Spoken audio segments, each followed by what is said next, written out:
And welcome, everybody, to the fourth episode of the Intellicheck podcast. I'm your host, Bill Roth.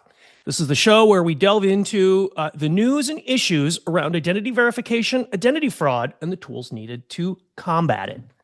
This week's topic is stealing an identity and how terrifyingly easy it is to do so. With us this week is Intellicheck CEO Bryan Lewis, a noted expert on the subject, as you will find out. Welcome, Bryan. Thanks for having me. It's a fun time. So we had some conversations in the past, and you talked about just how frighteningly easy it is to steal an identity. Tell us a little bit about that, because it's way easier than I thought it was. Oh, I definitely bum my friends out when I talk about how easy it is to do it. You know, the amount of information about all of us that has been hacked is what makes it so simple to steal your identity. You know, I think last year I was involved in 9 data hacks, and I think the biggest one was, United Healthcare. Everything about me was hacked, right down to pictures of my driver's license, which means now you have everything you need to know to say that you're Bryan. Now, the other thing I'll say is, if you think about it, when you go in to do anything and somebody asks you to prove who you are, they ask for 2 things: government issued ID and social security number. Well, these are all fakes that we have gotten from our customers, right? Wow. And our law enforcement agencies who say, yep, we confiscated these. Those are cheap. So let's talk about the cost, right? To go in and buy your identity, all that information, name, address, social security number, email, and phone number, going to be about $20. To buy one of these fakes that is so good, it's hard for law enforcement to look at them and see if they're real, is going to be $40.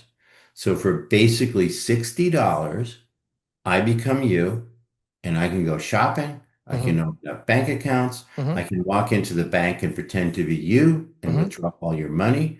So it is cheap, simple, and easy. It's terrifying because you said $20, right? Oh, yeah. And then the other thing is, like, it's simple enough to search. You can go online and, like, oh, your PayPal account, if it's got $1,000 in it, I can buy the login credentials for $20. Right? Getting your Facebook account login credentials, $45. Getting your credit card with the CVC, about $20. So being able to take over somebody's persona is pretty simple, cheap, and easy. And I think that includes social security numbers as well, right? Which is sort of key for an I-9. And every one of these websites that sells you the fake ID, for an additional charge, they'll sell you a social security card with a number on it. And again, since I already know what it is, it's going to match, right? And, and if you think about it, I think around 300 million over the past 15 years, driver's licenses have been hacked, right?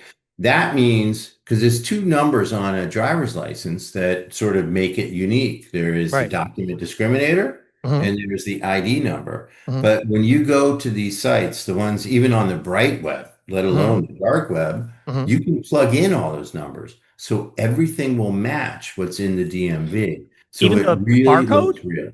Even the barcode on the back? And that's the thing that they can't do, right? The barcode has so many unique hidden features in it that you can't counterfeit that. And that's where, as Intellicheck, that's what we know. We know all those hidden features, and that's why we're so accurate at detecting a fake ID. Now, you've got a bunch of sort of clients that are doing this. And so so it sounds like you've got extra secret sauce. You understand all of the checksums in the ID, but I think there's other things as well that you do to counter the problem of identity theft. Yeah, and depends on the state, province, or territory, right? Hmm. So there are 250 valid forms of barcodes in circulation today, right? Hmm. No state, no province, no territory does them the same way. Hmm. Some states have digital signatures, some have checksum digits, as you said, some have Hmm. subdirectories that you need to be able to open. And if you don't know how to do those, which we do from Hmm. working the DMVs, then you can't be sure. Hmm. Every single one of these fakes will scan, right? Wow. So just because it scans doesn't mean it's real. And that's a problem that a lot of people kind of make. They assume that because it scans, it's real. So the American Association of Motor Vehicle Administrators publishes a standard format, Hmm. right? You have to fall within the guidelines, but doesn't mean you follow that exact format. However, the counterfeiters know because Hmm. it's public information, and all of these meet that format. So all of them will scan. And that means whatever has been printed on the front of this license is going to match what scans in the back. Mm. But that does not mean you're not dealing with a counterfeit. Right, because there's extra stuff. One assumes that sort of real ID with some of the holograms and the biometrics, does that help at all? Uh, See, so with the biometrics, it's really kind of it's a second step, right? A mhm, lot of people are talking about how, I can give you a pass key or mhm, let you in because your face matches. But, if I get a fake ID that goes through my face on the fake, mhm, my face will match it, mm, but it doesn't mean I'm real. And now you just let the fox in the hen house. yeah, that's terrifying, and it's one of the reasons why we wanted to do this episode because I thought it would require a lot more, and then I think we won't mention the websites, but you showed me a couple of websites, just how frighteningly easy it is.